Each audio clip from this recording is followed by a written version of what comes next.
कांग्रेस से भाजपा में आए जितिन प्रसाद पर पहली बार कांग्रेस नेता द्वारा सीधे तौर पर बड़ा हमला बोला गया है। अवसर था झांसी में कांग्रेस प्रतिज्ञा यात्रा के समापन का। कांग्रेस के युवा नेता इमरान प्रतापगढ़ी ने कांग्रेस छोड़कर भाजपा में मंत्री बनाए गए जितिन प्रसाद पर निशाना साधते हुए इशारों में बुज़दिल कह दिया।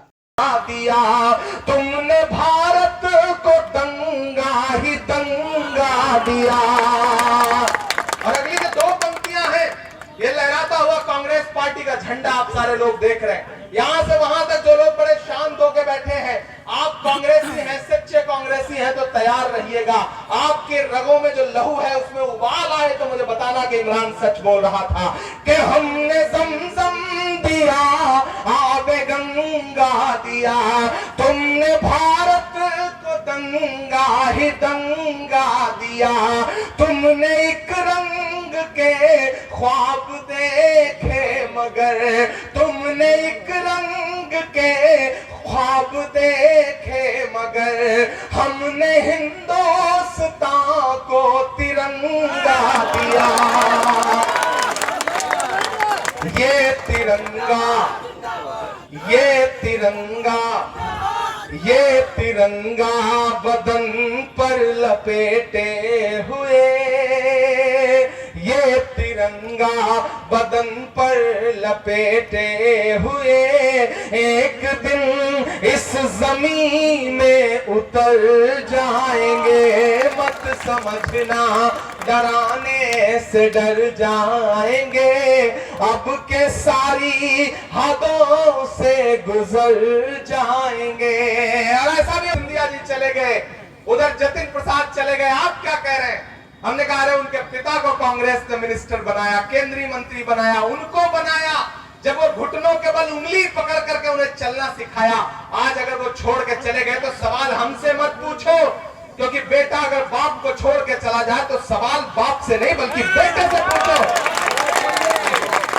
सवाल से पूछो कि एक मुश्किल वक्त में वो परिवार छोड़ के क्यों चला गया, थोड़े से फायदे के लिए। और जो चाह रहे हैं उन्हें जाने दो। कांटे गुल के साथ नहीं चल सकते हैं, कांटे गुल के साथ नहीं चल सकते हैं, बुज़दिल खुल के साथ नहीं चल सकते हैं। अरे रास्ते में जो छोड़ गया उसे जाने दो, सब राहुल के साथ नहीं चल सकते हैं। जाने दो, नए लोग जुड़ेंगे, नया काफिला बनेगा, यात्राएं चलेंगी, प्रतिज्ञाएं करेंगे, एक नई कांग्रेस खड़ी करेंगे। उत्तर प्रदेश में 2022 में आने वाले दिनों में बिना कांग्रेस पार्टी की कोई सरकार नहीं बनेगी, ये वादा है और ये दावा भी है। बाराबंकी से शुरू हुई यात्रा का सोमवार को झांसी में समापन हो गया। आपको बता दें कि हाल ही में जितिन प्रसाद कांग्रेस छोड़कर भाजपा में शामिल हुए हैं।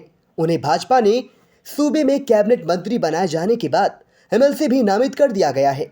जबकि भाजपा में आने से पहले जितिन प्रसाद ब्राह्मणों को लेकर योगी सरकार पर हमलावर रहते थे। इससे पहले जितिन प्रसाद केंद्र की कांग्रेस सरकार में कई विभागों के केंद्रीय राज्य मंत्री रहे। शाहजहांपुर जनपद के मूल निवासी जितिन प्रसाद शाहजहांपुर संसदीय सीट के आरक्षित हो जाने के बाद सीतापुर और लखीमपुर को मिलाकर नवसृजित की गई धौरारा संसदीय सीट से 2009 में सांसद चुने गए थे। उसके बाद वे लगातार लोकसभा और विधानसभा के चुनाव हारते आ रहे थे। जितिन प्रसाद जब धौरारा से चुनाव लड़ने आए तो नारा दिया गया, जितिन नहीं ये आंधी है, दूसरा राहुल गांधी है। जितिन प्रसाद को राहुल गांधी का सबसे करीबी माना जाता था। हालांकि जितिन प्रसाद के 2019 लोकसभा चुनाव में ही भाजपा में जाने की चर्चा तेज हुई थी, लेकिन जितिन प्रसाद ने उसे एक सिरे से खारिज कर दिया था। पहली बार कांग्रेस के किसी नेता द्वारा जितिन प्रसाद पर सीधे तौर पर इतना बड़ा हमला बोला गया है। फिलहाल जितिन प्रसाद की ओर से अभी कोई प्रतिक्रिया नहीं आई है।